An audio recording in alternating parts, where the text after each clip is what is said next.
बिस्मिल्लाहिर्रहमानिर्रहीम। अस्सलाम वालेकुम। एक बामकसद सोच के साथ मैं हूँ सारा मीर और मेरे साथ एक बहुत ही खूबसूरत और अदबी शख्सियत आज मौजूद है, जनाब वारिस इकबाल साहब, जिनका ताल्लुक़ बीकन हाउस से है, जिन्होंने 26 साल बीकन हाउस में दर्स व तदरीस के फ़राइज़ अंजाम दिए हैं। टीचर ट्रेनिंग और उर्दू करिकुलम डिज़ाइनिंग उनके ख़ास शोबे हैं जिनमें उन्होंने काबिल कदर खिदमात सरअंजाम दी हैं। और अभी हाल ही में वो deputy manager Urdu curriculum designing और टीचर ट्रेनर रिटायर हुए हैं। और शदीद अलालत के बावजूद उन्होंने उर्दू काविश टीचर ट्रेनिंग वर्कशॉप्स ऑनलाइन का इनेकाद शुरू किया है, और जिसमें पूरी दुनिया से असातिज़ा शामिल हो रहे हैं और उनके इल्म से फैज़याब हो रहे हैं। तो चलिए मिलते हैं वारिस इकबाल साहब से। सर, हम अपने प्रोग्राम में आपको खुशामदीद कहते हैं। आपका बहुत शुक्रिया, आपने अपने इतने कीमती वक्त में से वक्त निकाला।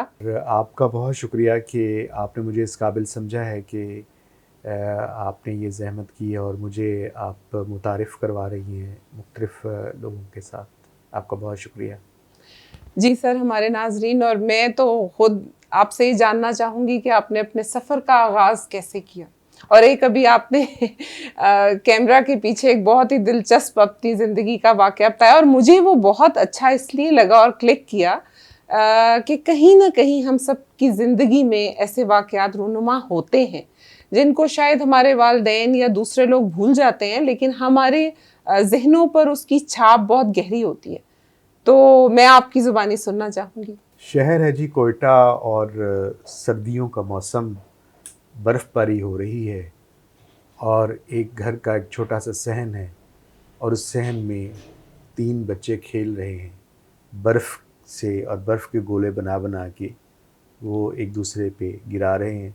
और इस दौरान अम्मी अब्बू के कमरे से उनके झगड़ने की आवाज़ सुनाई देती है और अम्मी बाहर निकलती हैं। उनके हाथ में बहुत से कपड़े होते हैं और वो कपड़े सहन में रख के जला देती हैं।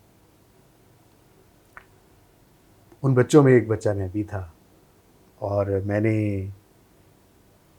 रोना शुरू कर दिया, इसलिए नहीं कि वो कपड़े जलाए गए, इसलिए कि उसमें मेरी सबसे पसंदीदा निक्कर मौजूद थी। और मैं अम्मी से कहा कि आपने मेरी ये निक्कर क्यों जलाई है। उसके बाद बच्चे मेरे भाई अपने कामों में मसरूफ़ हो गए, लेकिन मैं उस दीवार के साथ बैठकर बहुत रोया। और उसके बाद मेरी ज़िंदगी में मैंने हमेशा जब भी कभी कोई मौका आया तो मेरे सामने वो वाक़या आता रहा और मैंने ये सोचा कि मेरे घर में ये नहीं होगा।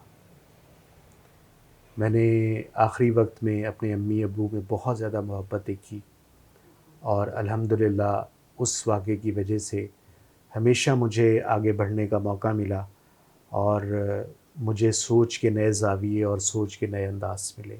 जी सर, मुझे तो ये वाक़या सुन के एक वक्त में खुशी और दुख मिले जुले कुछ जज्बात हैं, लेकिन मुझे ये खुशी है कि आप वो बच्चे थे कि जिन्होंने उस वक्त तो दुख वाला ही वाक़या था, उस वक्त तो आप बहुत छोटे थे, लेकिन आपने उसको, एक तो वो आपको याद भी रहा, और बच्चों की तो मुझे लगता है कि मेमोरी बहुत अच्छी होती है कि वो याद रखते हैं।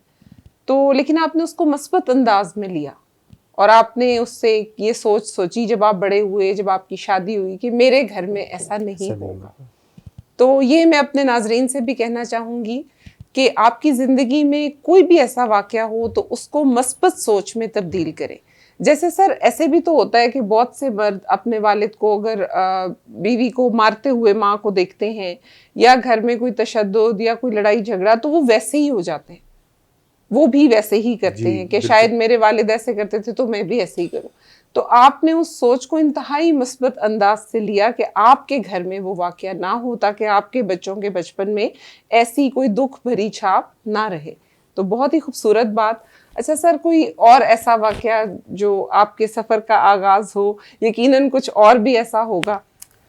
जी बिल्कुल, ज़िंदगी सिखाती है जी, ज़िंदगी सबसे बड़ी दरसगाह है। जी बिल्कुल। इससे बड़ी कोई दरसगाह नहीं है और ये एक ऐसी दरसगाह है कि जिसमें कोई मसलक नहीं है, कोई मज़हब नहीं है, कोई ज़बान नहीं है। ये एक बहुत खुली दरसगाह है और इससे इंसान सीखता है। मेरे वालिद साहब जो थे वो इरिगेशन में ऑफिसर थे और मैं सेकंड ईयर का स्टूडेंट था जब का मैं ये वाक़या सुनाने लगा हूँ। हम लोग बहुत अच्छे हालात में रहते थे। एक ऑफिसर के बच्चे जिस तरह से रहते हैं आपको अंदाज़ा होगा, पढ़ना भी, सारा सिलसिला भी, सब कुछ उसी तरह चल रहा था। और फिर क्या हुआ कि मेरे वालिद साहब जो थे वो रिश्वत वगैरह बिल्कुल नहीं लेते थे और इस तरह वो काम नहीं कर रहे थे। उनके बॉस ने कुछ इस तरह की बात पे उन्हें मजबूर किया, उनके साथ झगड़ा हुआ और मेरे वालिद साहब और बॉस के दरमियान में झगड़े के बाद नतीजा ये निकला कि उन्होंने मेरे वालिद साहब पे कोई महकमाना कार्रवाई और केस वेस कर दिया। तो उनकी तनख्वाहें रुक गई। वो इतना लंबा अरसा चला कि हमारे जमा पूंजी जो भी थी सब कुछ निकल गई। और उनके वालिद साहब ने तो कुछ नहीं कहा, लेकिन ये कि उनके हालात को देखते हुए मुझे ये लगा कि मुझे कुछ करना है, मुझे बाहर निकलना है। और मैं एक स्टोर पे सेल्समैन के तौर पे मैंने काम करना शुरू किया। वहाँ मेरा, चूँकि मैं एक ऑफ़िसर का बेटा था, एक पढ़ा लिखा था, नहीं बना। फिर मेरा एक दोस्त था जो कि वैन चलाता था, तो मुझे कहता कि मेरी वैन के साथ आ जाओ तुम। तो मैं उस शहर में वैन पर कंडक्टर के तौर पे काम करना शुरू हो गया। अच्छा। और मैं जैसे कंडक्टर, आपने देखा सुना होगा, ये पढ़ा देखा होगा, कंडक्टर पीछे वैन पे खड़े हुए आवाज़ें लगा रहे हैं और इस तरह का काम कर रहे हैं। ये सारा प्रोसेस जो है ये तकरीबन कोई 6-7 महीने या पौना साल चला और उसके बाद ये मामला ख़त्म हो गया।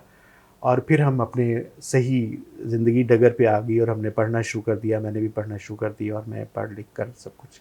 और एक वक्त फिर ऐसा आया कि उसी शहर में मैं पहली दफ़ा बीकन हाउस के स्कूल को ऑब्ज़र्व करने के लिए गया, दफ्तर की गाड़ी में बैठकर ड्राइवर के साथ। तो मैं जब उस शहर में एंटर हुआ हूँ तो मैं मुस्तकिल रोते हुए स्कूल पहुँचा हूँ। और कि ये वो शहर है कि जहाँ मैंने इस अंदाज़ में भी ज़िंदगी को देखा है और आज मैं ज़िंदगी को बिल्कुल उलट अंदाज़ में देख रहा हूँ। तो इससे ये है कि मैं ये इस तरह के वाक़यात सुनाने में कोई कबाहत महसूस नहीं करता। जी बिल्कुल। ये मेरे बच्चों के लिए और मेरे स्टूडेंट्स के लिए, मेरे टीचर्स के लिए, ये हम सब के लिए ये इंस्पिरेशनल वाक़यात हैं। इनसे हम सीखते हैं कि अगर दूसरा बंदा ये कर सकता है तो मैं भी ये कर सकता हूँ। अगर आज मेरे ऊपर बुरे हालात आए हैं तो मैं अगर कोशिश करता रहूँ तो मैं कुछ करूँ।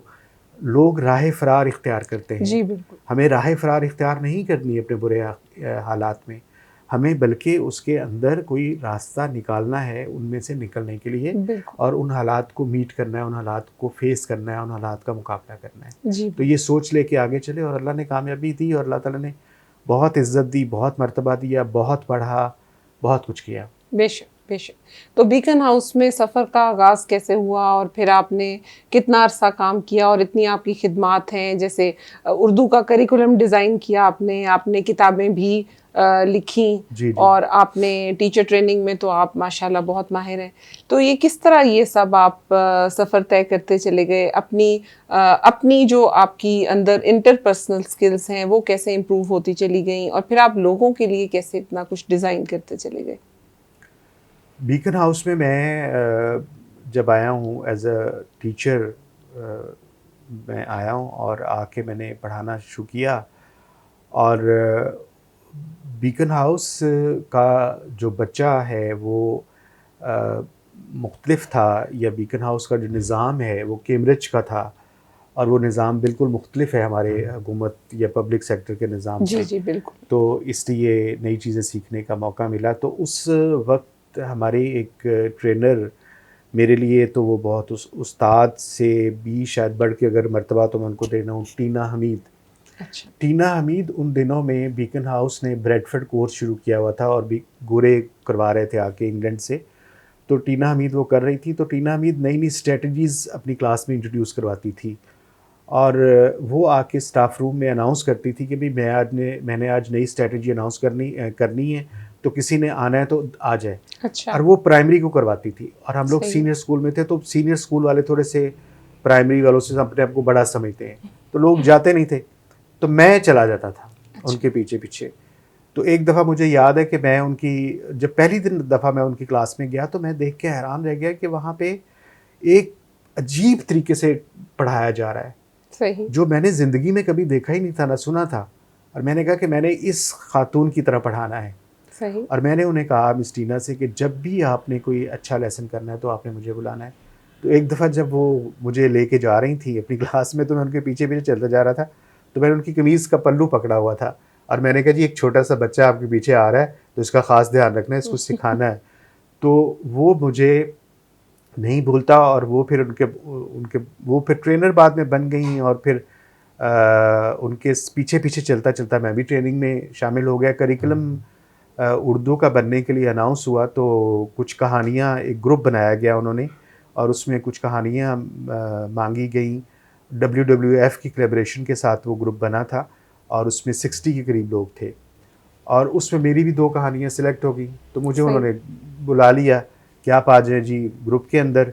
60 लोगों का वो ग्रुप था, वो रिड्यूस होते होते 4 या 5 लोगों का बन गया और वो 5 लोग वो थे जिन्होंने फिर बाद में बीकन हाउस का मुकम्मल करिकुलम बनाया, अच्छा। जिसमें मैं भी शामिल था। ये सॉरी सर, ये किस क्लास के लिए करिकुलम था आपका? ये करिकुलम जब शुरू हुआ तो ये क्लास 1 से शुरू हुआ था ठीक है। और उसके बाद फिर ये क्लास 8 तक पहुंचा है करिकुलम, जो बीकन हाउस ने अपना करिकुलम बनाया जी जी। क्लास 8 तक।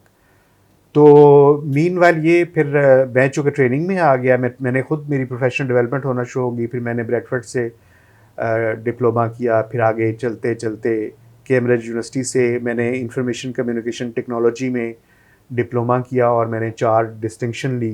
माशाल्लाह। फिर मैंने एक IMF के कोलैबोरेशन से एक कॉन्फ्रेंस थी जिसमें एक डिप्लोमा करवाया गया, वो किया। इस तरह प्रोफेशनल डेवलपमेंट काफ़ी ज़्यादा होती रही और फिर मैं as a trainer regional curriculum के तौर पे मेरी प्रमोशन हो गई और मैं रीजनल ऑफिस में चला गया अच्छा। और वहीं से फिर मैं टीचर ट्रेनर के ट्रेनिंग के तौर पर काम करना शुरू कर दिया। और उर्दू ट्रेनर चूँकि नहीं हैं तो मैंने ये काम शुरू किया और इसके साथ साथ मैंने फिर स्पेल्ट में, जो प्योरली इंग्लिश टीचर्स के लिए है बीकन हाउस के अलावा, तो मैंने वहाँ पे उर्दू को इंट्रोड्यूस करवाया और उर्दू के लिए काम किया। अच्छा सर, वो करिकुलम मैंने देखा है बीकन हाउस का और बहुत ही अच्छा करिकुलम आपने डिज़ाइन किया है जिसमें रीडिंग, राइटिंग और लिसनिंग और सारी स्किल्स उसके अंदर मौजूद हैं और बहुत बेहतरीन तौर पे उसके अंदर से बच्चों को सिखाया जा सकता है। लेकिन जो एक मसला नज़र आ रहा है कि छोटे बच्चे जो हैं उनको शायद घर पे उर्दू की अहमियत को नहीं समझते वालिदैन और इंग्लिश की स्टोरी बुक्स ले देते हैं, उसको पढ़ाते हैं, उस वजह से लिखने में बच्चे जो हैं वो कमज़ोर रह जाते हैं और शायद सारे टीचर्स भी उस करिकुलम को पढ़ाने के लिए शायद उस तरह ट्रेन ना हों। तो आप अभी वालिदैन को क्या इस हमारे चैनल के हवाले से कहेंगे कि छोटे बच्चों को उर्दू बेहतर करने के लिए क्या तजावीज़ आप दे सकते हैं कि बच्चे उर्दू कैसे पढ़ें या कौन सी किताबें पढ़ें या वालिदैन क्या करें? अच्छा जी, इसमें मैं 2 शख्सियात का ज़िक्र ज़रूर करूँगा इसमें करिकुलम के हवाले से। एक आपा कमर जहाँ, जो कराची से थी और वो इस दुनिया से जा चुकी हैं। उन्होंने ऑक्सफोर्ड यूनिवर्सिटी प्रेस के लिए किताबें लिखी थी, तो शुरू में हमारे करिकुलम में वही किताबें उनकी शामिल हुई थी और वो हमारी आपा भी थी और समझ लें कि उन्हीं से बहुत कुछ सीखा। करिकुलम की सही समझ जो है उन्होंने हमें दी, उन्होंने भी कोई ट्रेनिंग्स दी हुई थी बहुत ज़्यादा। उसके बाद दूसरी शख्सियत नूरुस्सबा बाक़िर, जी बिल्कुल। ये भी हमारी आपा ही है। मुझे आज तक ये पता नहीं चला कि इनकी एज मुझसे ज़्यादा या कम है, तो लेकिन आपा है हमारी और मेरी बड़ी अच्छी हमारी एक अंडरस्टैंडिंग थी और हमने अगर करिकुलम डेवलप किया तो उस अंडरस्टैंडिंग की वजह से किया है। प्रोफेशनल जेलसी जो होती है लोगों में, वो नहीं थी। तो ये एक बड़ी ख़ुसूसियत थी। दूसरी बात जो आपने कही है कि इस करिकुलम को देखिए कि दुनिया बहुत आगे चली गई है। अगर हम अरब के लोगों को देखें तो उन्होंने अंग्रेज़ी की किताबों को अरबी में तर्जुमा किया हुआ है। जी बिल्कुल। अगर हम अंग्रेज़ों को देखें तो वो आज भी अपने छोटे बच्चों को शेक्सपियर पढ़ा रहे हैं। बिल्कुल। शेक्सपियर को उन्होंने उस बच्चे के लेवल पर कर दिया है, क्लास 6-7 के लेवल पर कर दिया है, उस तरह पढ़ा रहा है। और यूनिवर्सिटीज़ वाले यकीनन ओरिजिनल पढ़ते होंगे शेक्सपियर को। हमारे यहाँ थोड़ा सा तासुब मौजूद है इस हवाले से कि हम अपने जो क्लासिकल लिटरेचर है हम उसको लेके आगे नहीं चले। मसलन किस्सा चहार दरवेश है, हमने किस्सा चहार दरवेश को आसान नहीं किया। हम किस्सा चहार दरवेश को आसान कर सकते थे। हम किस्सा चहार दरवेश के ऊपर हम एनिमेशंस बना सकते थे। हम किस्सा चहार दरवेश पे बहुत काम कर सकते थे, लेकिन हमारे यहाँ नहीं हुआ, क्योंकि हमारे यहाँ एक मिजाज हमारा कुछ थोड़ा सा इस तरह का है। अच्छा, वालदैन जो वालदैन, तो सबसे पहली जो चीज़ है वालदैन के लिए वो है कि वो इस ज़बान की अहमियत को समझें। बिल्कुल। कि अगर उनके जहन में इस ज़बान की अहमियत है कि ये ज़बान कितनी अहम है, और ये उस बंदे के लिए जो बाहर जाकर अंग्रेज़ी बोलता है और वहाँ के लोगों को अंग्रेज़ी बोलते हुए देखता है और अपने मुल्क में आके फिर अंग्रेज़ी बोलता है, या तो वो क्या सोचता होगा कि जब वो अंग्रेज़ी बोलते हुए देखता है कि यहाँ के लोग, बाहर के लोग तो अपनी ज़बान बोल रहे हैं। बिल्कुल। बाहर के लोग जब आके यहाँ आते हैं तो वो बड़े परेशान होते हैं। वो कहते हैं कि तुम लोग ये क्या कर रहे हो, तो अपनी ज़बान में क्यों नहीं बात करें। बिल्कुल। और मैंने चूँकि अंग्रेज़ों के साथ हमने काम किया तो वो इतना अप्रिशिएट करते हैं उर्दू बोलने वालों को। वो कहते हैं जी उर्दू में आप स्विच ओवर भी ना करो, आप उर्दू में बात करो, आप समझाओ हमें। बिल्कुल। तो इस तरह से वो लोग बात करते हैं। अभी रिसेंटली एक कॉन्फ्रेंस हुई थी तो मैंने उसमें एक नज़्म लिखी, और उस नज़्म को मैं उर्दू में पढ़ रहा था और मिसेस बाकर उसे ट्रांसलेट करके अंग्रेज़ी में बता रही थी। अच्छा। लेकिन वो गोरे, जब मैं उर्दू में पढ़ रहा था उसी वक्त वो क्लैप करना शुरू कर देते थे, क्योंकि वो मेरे जेस्चर से, बॉडी लैंग्वेज से वो समझ लेते थे। तो पहली चीज़ जो है वो है आपकी अहमियत को आप जानें। जो कौमें अपनी ज़बान की अहमियत को नहीं जानती वो कभी भी आज़ाद नहीं हो सकती। बिल्कुल। आज़ाद हम तब होंगे जब हमारी ज़बान, हमारी सकाफ़त, हमारा वरसा सब आज़ाद होगा। और हमने वो सारा गिरवी रख दिया है अंग्रेज़ के हाथ। ईस्ट इंडिया कंपनी आज तक मौजूद है। जी। तो पहली चीज़ तो इंटरेस्ट पैदा करें, और उसके बाद फिर जब आपके अंदर ये पैदा हो गई बात कि ये बहुत अहम ज़बान है, मेरे बच्चों को आनी चाहिए, फिर आपको हर तरह से रिसोर्सेज मिल जाएंगे। जो लोग कहते हैं रिसोर्सेज नहीं मिलते, बिल्कुल गलत कहते हैं। वेबसाइट्स मौजूद हैं, बच्चों की कहानियाँ मौजूद हैं, यूट्यूब चैनल्स मौजूद है जहाँ पे बच्चों की कहानी, वो अलहदा बात है कि वो उस मयार के नहीं हैं। आप उसका मयार बदल सकते हैं। जी। हमारे उन लोगों को आगे आना चाहिए यूट्यूब पे ख़ास तौर पर कि जिनकी ज़बान अच्छी है, जो पढ़े लिखे हैं, जो अच्छा प्रेजेंट कर सकते हैं, वो आके बच्चों के लिए कहानियाँ लिखें और वो कर सकते हैं। और चूँकि वालिदैन तवज्जो नहीं देते, उसका नतीजा ये निकला कि हमने बच्चों की दुनिया पढ़ा था, बिल्कुल, तालीम और तरबियत पढ़ा था। अब बच्चों की दुनिया नज़र ही नहीं आता। बिल्कुल। अब तालीम और तरबियत नज़र ही नहीं आता। उसकी वजह क्या है? उसके मुकाबले में अंग्रेज़ी मैगज़ीन आ गए हैं। अब अंग्रेज़ी मैगज़ीन बच्चा छोड़ के उर्दू मैगज़ीन पे क्यों आएगा कि जिसका लेआउट वो नहीं है, जिसके अंदर कहानियाँ उस तरह की नहीं है। वहाँ पे वो एलियंस की कहानी पढ़ रहा है, यहाँ पे वो शहज़ादे शहज़ादी की कहानियाँ पढ़ रहा है या हिकायात को पढ़ रहा है, तो वो नहीं पढ़ेगा। हमें उसके उठा के अपने उस लेवल को उस मयार के मुताबिक लेके जाना है, और वो कोई इन्वेस्ट नहीं करता। वो पब्लिशर नहीं आते, वो इतने महंगे नहीं। अगर वो पब्लिशर कहते हैं जी हम बनाएंगे तो बेचेगा कौन? उसके मुकाबले मेरे कई पब्लिशर्स के साथ राब्ते हुए हैं, वो कहते हैं जी वो ख़रीदेगा ही नहीं, ख़रीदता ही नहीं है, ख़रीदने वाले नहीं है। तो पहली चीज़ मोहब्बत है। मोहब्बत होगी तो ख़रीदने वाले पैदा जी, होंगे, बिल्कुल ऐसे। ख़रीदने वाले पैदा होंगे तो बच्चों की ज़बान खुद ब खुद ठीक होगी, क्योंकि घर में बोली जाएगी, घर में वो पढ़ने को उनको मवाद मिलेगा। सर, मुझे पूरी उम्मीद है कि अच्छा वक्त उर्दू के लिए आएगा। आप जैसे लोग जब अब काम कर रहे हैं तो इंशाल्लाह अच्छा वक्त उर्दू के लिए ज़रूर आएगा और बच्चे पढ़ेंगे और इस चीज़ की अहमियत को समझेंगे। सर, आपने जो अभी ये Kaavish online learning centre start किया है अपना, और इसमें आप टीचर्स की ऑनलाइन वर्कशॉप्स अरेंज कर रहे हैं, तो कुछ मैंने देखी हैं, और मैं इसको अपनी बदकिस्मती कहूँगी कि अभी तक मैंने कोई वर्कशॉप आपकी अटेंड नहीं की, लेकिन तारीफ़ मैंने बहुत सुनी है और जो आप उसमें उर्दू की वर्कशॉप में टूल्स इस्तेमाल कर रहे हैं और जिस अंदाज से आप उर्दू सिलेबस ए ओ लेवल को कवर कर रहे हैं, उर्दू सिलेबस बी को कवर कर रहे हैं और जो भी असातिज़ा की ज़रूरियात हैं उनके मुताबिक आप अपनी वर्कशॉप्स को डिज़ाइन कर रहे हैं, जो कि एक इंतहाई खुश आइंद बात है। और शायद मैं तो ये कहूँगी कि पहली बार है जो इस तरह की एक काविश मुझे तो देखने को मिली है। इससे पहले मैंने उर्दू में ये काविश नहीं देखी। और क्रेडिट मैं अपने आप को भी दे दूं कि मैं जब यूट्यूब देखती थी तो मैं सोचती थी कि कोई अल्लाह का बंदा ऐसा नहीं है जो उर्दू को भी इस अंदाज से लेकर चले। तो जिस दिन मैंने आपका वो देखा और फिर आपसे बहुत अरसे के बाद बात करने का इत्तेफाक हुआ, तो आप यकीन जानिए कि मुझे इंतहाई खुशी हुई कि कोई शख्स उर्दू के लिए भी इतनी मेहनत कर रहा है, तरद्दुद कर रहा है और आपको रिस्पांस बहुत पॉजिटिव मिल रहा है। और जबकि मैं समझती हूँ अभी आपने अपने आप को कोई मार्केट नहीं किया, कोई आप अभी सामने आए नहीं हैं, और तो अगर आपका पता चले लोगों को तो बहुत से लोग मेरा ख्याल है कि मुस्तफ़ीद होना चाहेंगे। तो ये अब उर्दू जो आपका ऑनलाइन काविश लर्निंग सेंटर है, ये किस तरह काम कर रहा है और आप इसको कैसे लेकर चल रहे हैं? थोड़ा सा आप हमें खुद एक्सप्लेन करें। शुक्रिया जी। पहली बात मैं थोड़ी सी तस्हीह कर दूं कि उर्दू पे बुरा वक्त नहीं है, और उर्दू पे बुरा वक्त कभी भी नहीं आया।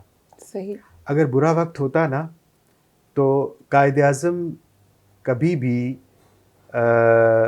हिंदी के मुकाबले में उर्दू को तरजीह ना देते। बिल्कुल सही। उस वक्त वो हिंदुओं के साथ इत्तेहाद कर लेते, और जो कायद आज़म की बसीरत थी वो देखते थे कि नुकसान भी बहुत होना है ना, पाकिस्तान बनने से बहुत चीज़ें जाएंगी भी। तो उर्दू तो मौजूद है, और शाइस्तगी, लताफत, शगुफ्तगी जितनी उर्दू में है वो बरसगीर की शायद ही किसी ज़बान में, वो हमारी लोकल ज़बानें हैं, सब का इश्तराक इस ज़बान है। ये एक वो ज़बान है जिसे जो लिविंग लैंग्वेज कहलाती है। जो मैं एक मिसाल दिया करता हूँ कि हमारी जो ज़बान है ना, ये उस दरिया की तरह से है कि जो छोटे दरियाओं, झरनों, झीलों को अपने अंदर आने की इजाज़त दे देता है। इतना बतन इसका खुला है। बिल्कुल। और जब वो झरने इसमें आते हैं तो इसकी रवानी बढ़ती है। बिल्कुल।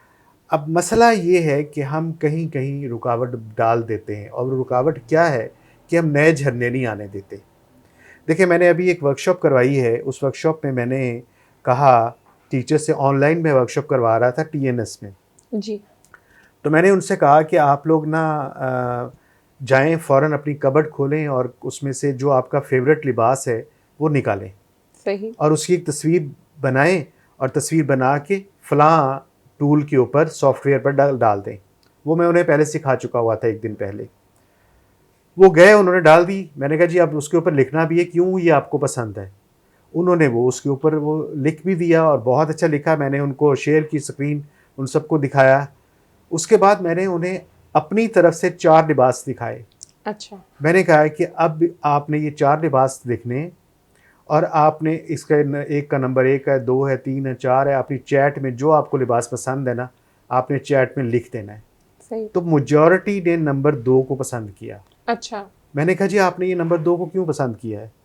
वो कहते जी हमने नंबर 2 को इसलिए पसंद किया कि ये जदीद है, इसका ट्रेंड है, और ये इन है मार्केट में, और ये खूबसूरत है। तो मैंने कहा कि अगर ये नया है तो यार पुराने के साथ तो आपकी यादें वाबस्ता हैं, वो क्यों छोड़ रहे हैं? आप ये नया ले रहे हैं, आप तो नुकसान कर रहे हैं। कहते जी नुकसान नहीं है, ये नया लेने में हमारा नुकसान नहीं है, ये हमें अच्छा लग रहा है, इसकी ये क्वालिटीज़ है।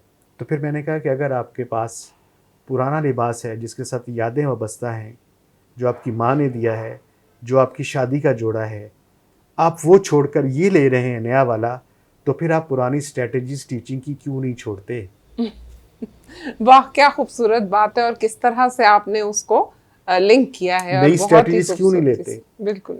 तो हमारा उर्दू टीचर जो है, मैं ये कहता हूँ कि वो कशकोल लेकर गूगल के ऊपर निकले, बिल्कुल, और सर्च करे, और जो लोगों ने रिसर्च की है उसे पढ़े, और अब उसे उर्दू में लेके आए। हमारा मसला ये है, हमारी ट्रेजेडी ये है कि हमारा डॉक्टर बन जाता है, PhD कर लेता है, और वो पढ़ाना शुरू कर देता है यूनिवर्सिटी में जाकर, इस जोम में रहता है कि वो पीएचडी डॉक्टर है, बिल्कुल। लेकिन वो टीचिंग के उसूलों को नहीं जानता, सीखता नहीं, सीखता और नहीं है, सीखता नहीं है। डिग्री आ जाती है लेकिन वो सीखना नहीं सीखना नहीं चाहता। कोई मास्टर कर लेता है उर्दू में, वो मास्टर करके मास्टर के जोम में मुब्तला हो जाता है। बिल्कुल। कोई ए लेवल को पढ़ाना शुरू कर देता है, वो उस जोम में मुब्तला हो जाता है। ए लेवल को पढ़ाना शुरू कर देता है, वो कहता है मैं ए लेवल का टीचर बन गया हूँ उर्दू का, बिल्कुल। लेकिन वो ये नहीं जानता कि मैंने इसके अंदर तब्दीली लानी है। और क्योंकि जो तलबा हैं, जो स्टूडेंट्स हैं, उनकी जो डिमांड है वो तो बढ़ती चली जा रही है और वो तब्दील भी होती चली जा रही है। बच्चा 21वीं सदी का है, ऐसे। और टीचर जो है वो 19वीं सदी क्या 18वीं सदी की टेक्नोलॉजी को लेके, टेक्नोलॉजी तो उसके पास है ही नहीं उर्दू टीचर के पास ना। वो उर्दू टीचर जो है वो सिर्फ और सिर्फ एक लेक्चर जो उसके उस्तादों ने उसको सिखाया है, उसके वो नोट्स बनाता है, वो नोट्स बना के एक लेक्चर वो क्लास में देता है और नोट्स बच्चों के हाथ में देता है और उन्हें कहता है रट लो। वो रट लेते हैं, इम्तिहान में नंबर ले लेते हैं। यही वजह है कि जब वो फील्ड में जाते हैं और उनसे कहते हैं कि आप इस मौजू पे कैसे लिख दो, तो वो ऐसे नहीं लिख सकते। बिल्कुल। आज हमारे राइटर्स कहाँ हैं, क्यों राइटर्स नहीं पैदा हो रहे? बिल्कुल। मुस्तहसन हुसैन तारड़ क्यों नहीं पैदा हो रहा? नया मंटो क्यों नहीं आ रहा? वजह सिर्फ ये है कि हमने 70 ऐसे दे दिए हैं, वो ऐसे बच्चों ने रट लेने, 40 ऐसे दे दिए वो बच्चों ने रट लेने और उसी के ऊपर आ जाना है। आप अंदाज़ा करें, मुझे देखकर दुख होता है कि अभी भी पाबंदी वक्त का वो मजमून जो हम क्लास 5 में करते थे, वो आज भी कैम्ब्रिज के अंदर आ रहा है। बिल्कुल। ये हमारे टीचर्स का मयार है। नए आइडियाज़ ही नहीं है, नए इशारात नहीं है, नई मौज़ूआत ही नहीं है उनके पास, पीछे उन्होंने स्टडी नहीं है। तो मेरी ये कोशिश है, मुझे जो लोग वेलकम कर रहे हैं वो लोग कर रहे हैं। नंबर एक, अभी किसी ने मुझसे पूछा कि जी मैं एक वर्कशॉप कल करवा रहा हूँ जो कि डिजिटल टूल्स पर है, गूगल्स के डिजिटल टूल्स पे है जी। वो कहते जी कि ओ लेवल के लिए फ़ायदेमंद है। उन्होंने सवाल किया मुझसे जी। मैंने कहा जी अगर आपने ओ लेवल में टेक्नोलॉजी इस्तेमाल करनी है तो फिर आपके लिए ये सोना है, और अगर आपने टेक्नोलॉजी इस्तेमाल नहीं करनी तो फिर ये आपके लिए राख है। मैंने उसके लिए जहर का लफ्ज़ इस्तेमाल करना था, मैंने जहर नहीं इस्तेमाल किया। सही कि आज का दौर टेक्नोलॉजी का दौर है, आज का दौर नए टूल्स का दौर है, नई स्ट्रेटजीज़ का दौर है। और हमारे टीचर्स को, तो जो टीचर्स हमारे मुझे वेलकम कर रहे हैं वो सिर्फ वो वेलकम कर रहे हैं जो टेक्नोलॉजी चाहते हैं, जो नई स्ट्रेटजीज़ चाहते हैं, इफ़ेक्टिव टीचिंग स्ट्रेटजीज़। देखें, जूम के ऊपर बैठकर लेक्चर दे देना ये कोई इफ़ेक्टिव नहीं है।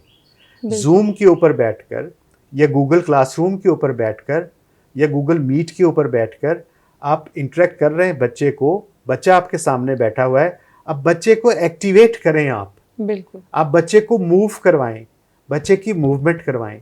तो मैं ये चीज़ें, इस तरह की नई चीज़ें, नई स्ट्रेटजी सिखा रहा हूँ। और मेरी जो ऑडियंस है इस वक्त वो मिक्स ऑडियंस होती है, वो मुख्तलिफ़ जगहों से होती है, मुख्तलिफ़ किस्म के स्कूलों से होती है और मुख्तलिफ़ क्लासों की होती है। तो मैं उनको एक ही चीज़ बताता हूँ कि अगर ये क्लास 1 के लिए स्ट्रेटजी है तो इस स्ट्रेटजी को ओ लेवल के लिए किस तरह इस्तेमाल करना है, और अगर ये ओ लेवल के लिए स्ट्रेटजी है तो इसको अपने क्लास 1 के लिए कैसे इस्तेमाल करना है। सही। तो ये मैं कोशिश कर रहा हूँ कि नई स्ट्रेटजीज़ दूँ, क्योंकि मैं तो एक प्यासा हूँ और मैं तो सीधी सी बात है कि मैं तो कशकोल लेके फिरता हूँ स्ट्रेटजीज़ के लिए जगह जगह, और जहाँ से मुझे अच्छी स्ट्रेटजी मिलती है मैं वो चाहता हूँ सिद्क़े दिल से, इखलास से, कि मैं अपने उर्दू टीचर्स तक पहुँचाऊँ। क्योंकि मेरी उर्दू इस लिहाज से बड़ी बदनसीब है कि उसके टीचर के पास नया लिबास नहीं है, वो पुराना लिबास पहन के खड़ा है। मेरे दिल में तो आपके जो बचपन के वाक़यात हैं और जिस तरह आप उनको मुस्बत अंदाज में लेके चले, उससे मेरे दिल में आज आपके लिए इज़्ज़त और बढ़ गई। और मैं पूरी उम्मीद करती हूँ कि हमारे नाज़रीन भी ऐसी बातों से सीखेंगे। ये जो वाक़यात हैं ना ऐसे लोगों के जो इस वक्त कामयाब होते हैं पूरी ज़िंदगी गुजार कर, और उनके बचपन का कोई वाक़या या जवानी की कोई ऐसी स्ट्रगल जो वो अपने घराने और अपनी इज़्ज़त से हम उसको समझते हैं, असल में तो कोई ऐसी बात नहीं है कि जैसे आपने ज़िक्र किया कि आपने दुकान में काम कर लिया, आपने कंडक्टरी कर ली, तो मेरी नज़र में तो आपकी इज़्ज़त कहाँ से कहाँ बढ़ गई कि आपके घराने पे जब मुश्किल वक्त आया तो आपने आगे बढ़कर उनका साथ दिया, बजाय कि आप उस वक्त परेशान हो जाते और एक वावेला शुरू हो जाता और एक प्रॉब्लम शुरू हो जाता कि वालिदैन अपनी जगह परेशान है और बच्चा एक अपनी मुसीबत खड़ी करके बैठ गया और वालिदैन के लिए मजीद परेशानी का बाइस जी। बनना। तो आपने जो किया उस वक्त जवानी में, ये बहुत बड़ी बात है, क्योंकि उस वक्त तो बच्चों को समझ आमतौर पे नहीं आता कि इन हालात को कैसे फेस किया जाए। तो ये मैं अपनी यंग जनरेशन को इस हवाले से कहना चाहूँगी कि आप इन जैसे लोगों से सीखें। इसीलिए आज ये इंटरव्यू किया गया है कि जो बचपन में आपके साथ हुआ हो उसको भी मस्बत अंदाज में सीखें, वालिदैन की मार को, वालिदैन की डांट को हमेशा मस्बत लें और उससे अपनी ज़िंदगी में आप मस्बत अंदाज से चलने के तरीके सीखें। और इसी तरह आपके घर पे अगर कोई मुश्किल आ जाए तो आप बहुत पॉजिटिवली, बहुत मस्बत अंदाज के साथ अपने घर वालों के लिए मददगार साबित हों और उनको आगे लेकर चलें, क्योंकि आप सब में अल्लाह ताला ने सलाहियतें दी हैं और उन्हीं चीज़ों से आप अपने अंदर अपनी खूबियों को पहचान सकते हैं। अगर मुश्किल वक्त ना आए तो मेरा ख्याल है कि कोई शख्स अपनी खूबियों को ना पहचान जी, सके। बिल्कुल, जी। तो मुझे तो लगता है कि उसी वक्त आपको अंदाज़ा हुआ होगा कि अल्लाह ताला ने आपको कैसी सलाहियतें दी हैं कि आप कितना कुछ कर सकते हैं। मैं इसमें थोड़ा सा इजाफ़ा करना चाहूँगा कि ये जो तजुर्बात होते हैं, ये वो तजुर्बात हैं जिनकी अहमियत का बाद में पता चला है कि उन तजुर्बात से चूँकि मैंने सीखा और मैंने उनको मस्बत अंदाज में लिया उन मुश्किलात को, तो मैं बाद में मैंने उर्दू लिसानियात पे 3 किताबें लिखी, अच्छा। काविश के नाम से, सही। जो मुख्तलिफ स्कूलों में पढ़ाई जाती हैं, और उसमें मैंने बिल्कुल जदीद चीज़ें डाली। मैंने अफ़सानों का एक मजमूआ लिखा, मैंने 2 सफ़रनामे लिखे और बिल्कुल जदीद नौइयत के सफ़रनामे, और एक नावल मैं लिखा, और अभी मैं टीचर्स के लिए एक किताब लिख रहा हूँ, उर्दू तदरीस के नए ज़ाविये। अच्छा। और ये सारी इंस्पिरेशन जो होती है ना, ये आपको आपका पास्ट देता है, आपका माजी देता है, वो चाहे अच्छा हो या बुरा हो। हाँ, सीखने वाले आप हों और आप आगे बढ़ते रहें। जी।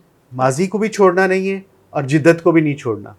तो इसलिए दोनों चीज़ों को लेके आगे चलना, तो वो लेके चले, और अल्लाह का शुक्र है कि अल्लाह ताला ने बहुत एहसान किया और बहुत ज़िंदगी एक बामकसद भी गुजरी और बहुत अच्छी ज़िंदगी गुजर रही है। बेशक बेशक, बामकसद ज़िंदगी हमेशा अच्छी होती है। जी, अल्हम्दुलिल्लाह। तो अच्छा, ये मैं आपको बताऊं कि इनकी जो किताबें हैं काविश, वो मेरा ख्याल है कि जमात शशम 6ठी, 7वीं और 8वीं के लिए हैं। तो बड़ी बेहतरीन किताबें हैं, मैंने खुद देखी हैं और मैंने पढ़ाई भी हैं। तो मैं आपसे कहूँगी कि जिनके बच्चे 6ठी, 7वीं और 8वीं में पढ़ते हैं तो काविश सीरीज़ जो हैं वो आप लेकर तो उसमें आप काम करवा सकते हैं। आपका बच्चा इंशाल्लाह बहुत दिलचस्पी से और बहुत अच्छे तरीके से उसमें काम कर सकता है। अच्छा, ये अगली बात मैं ये कहना चाहूँगी कि जैसे आप टीचर्स के लिए ये ऑनलाइन लर्निंग का सिलसिला कर रहे हैं और ये अभी नया नया आपका आगाज़ है और बड़े बेहतरीन तौर पर आप लेके चल रहे हैं, और जो नंबर ऑफ़ टीचर्स आपके पास आ रहा है वो बहुत अच्छा है, क्योंकि अभी बिल्कुल आगाज़ है, बहुत से लोगों को तो पता भी नहीं होगा, तो बहुत अच्छा नंबर है। लेकिन मुझे लगता है कि अल्लाह के करम से, क्योंकि आप काम इतना अच्छा और एक पैशन के साथ कर रहे हैं, तो जो आपके अंदर की लगन है वो आपको बहुत आगे लेके जाएगी।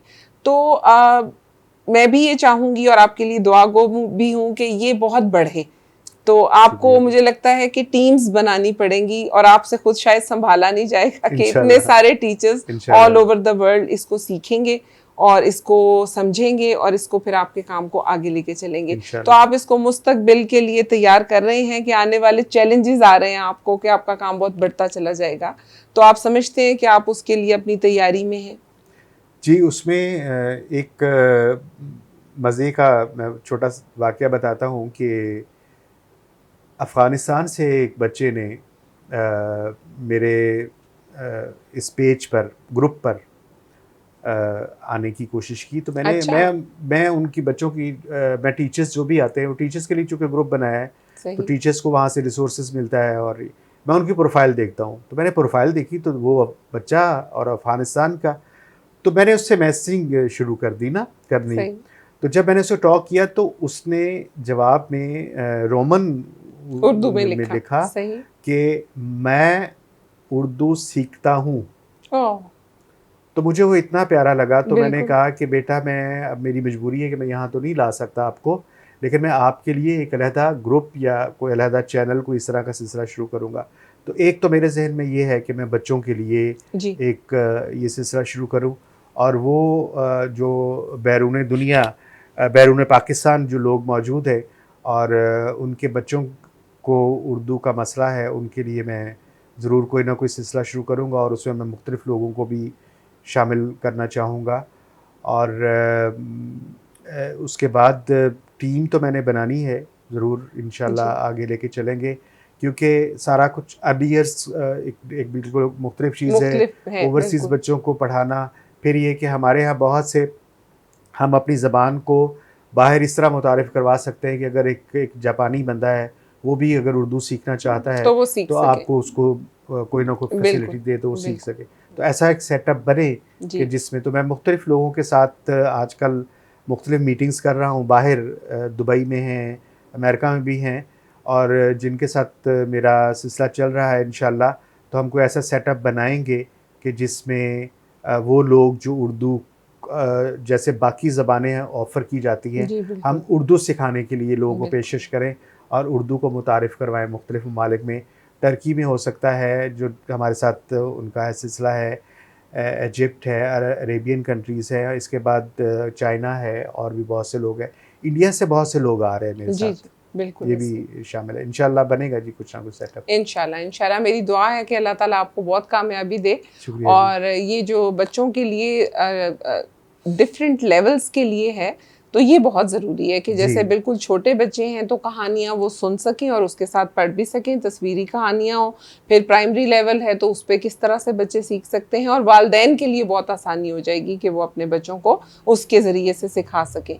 और इसी तरह जैसे आपने कहा कि बड़ों के लिए भी आप बाहर जो लोग सीखना चाहें वो भी करें। तो अल्लाह ताला आपको बहुत ही कामयाबी शुक्रिया अता जी। करे और इस मकसद में जो लोग आपके साथ हैं अल्लाह ताला उनको भी तौफीक दे कि वो आपके साथ आएँ और बहुत अच्छा काम कर सकें। और मैं भी इंशाल्लाह ज़रूर आपको जॉइन करूँगी क्योंकि इंशाअल्लाह। सीखने का अमल जारी रहना जी, चाहिए। जी, जी, तो शुक्रिया। आप इस प्रोग्राम के हवाले से हमारे व्यूअर्स को क्या पैगाम देना चाहेंगे? उसमें मेरे यकीनन व्यूअर्स में एक तो टीचर्स हैं और जी, बच्चे भी हैं और वालिदैन भी हैं। जी बिल्कुल। तो ये तीनों मिलते हैं तो फिर बात आगे चलती है। अगर हम पाकिस्तान से मोहब्बत करते हैं तो पाकिस्तान की ज़बान से भी मोहब्बत करना सीखिए। मैं सिर्फ़ उर्दू की ही बात नहीं कर रहा, मैं पाकिस्तान की बाकी ज़बानों की भी बात कर रहा हूँ। उर्दू हमारी कौमी ज़बान है, उर्दू हमारी राब्ते की ज़बान है। हम किसी जगह पे जाते हैं, वहाँ पे हम अपनी ज़बान में बात नहीं कर सकते, तो हम उर्दू में बात करते हैं, उर्दू में बिल्कुल, बात समझाते हैं। उर्दू में हमारी पूरी विरासत है, तो इसलिए अब यहाँ पे टीचर का जो रोल है वो बहुत अहम है, उसका किरदार बहुत अहम है। उसे चाहिए कि वो नई जो तरीक़ा हाय तदरीस है, नए ज़ाविये हैं, नई हिकमत अमलियाँ हैं, नई टेक्नीक्स हैं, वो सीखें, स्टडी करें, पढ़ें, मुताला करें। बिल्कुल, जितना मुताला कर सकते हैं वो करें, बिल्कुल। अपने सब्जेक्ट का भी, उर्दू का भी और तदरीस का भी, तदरीस का भी। टीचिंग का भी। उसके बाद दूसरा आ जाता है बच्चों के साथ कि बच्चों, अ, हम एक यकीनन अमीर कौम नहीं हैं। हमारे पास ऐसे लोग नहीं हैं कि जो बहुत ज़्यादा पैसा लगा सकें अच्छे-अच्छे मैगज़ीन्स पर, अच्छी-अच्छी किताबों पर।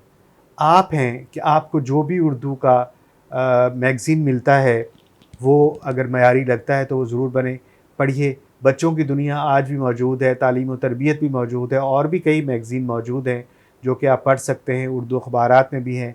ऑनलाइन आपको बहुत सी चीज़ें मिल सकती हैं, तो आप उर्दू को ज़रूर पढ़ा करें और इस तरह से आपकी उर्दू भी बेहतर होगी और आपकी अपनी ज़बान के साथ और आपकी अपनी कौम के साथ मोहब्बत बढ़ेगी। जो शहरी अपनी कौम के साथ मोहब्बत नहीं करते ना, उनकी अपनी एहसास ख़त्म हो जाती है, उनकी अपनी वैल्यू ख़त्म हो जाती है। वालिदैन से भी यही है कि वो अपने घर में वो ख़ुद पढ़ें, अगर वो ख़ुद नहीं पढ़ सकते तो अपने घर में किताबें लेके आएँ, किताबें रखें। हम 1000 का पिज़्ज़ा तो खा लेते हैं, 1 महीने में 1000 किताबों पे नहीं लगा सकते। वो लेके आएँ और फिर उसका फ़ायदा देखिए ज़रा। वो किताबें आपको चंद दिन में अपना फ़ायदा बताना शुरू कर देंगी और आप हैरान होंगे कि हमारे बच्चों ने किस तरह से खुद ही किताबें उठाई हैं और ख़ुद ही पढ़ना शुरू कर दी हैं। मैं तो इसी तरह से की है और मेरे बच्चों ने मेरी किताबें पढ़ी और अल्हम्दुलिल्लाह मुझे भी मेरे वालिदैन ने इसी तरह से किताबें दी और मेरे पास अल्लाह का शुक्र एक अच्छा सरमाया मौजूद है किताबों का।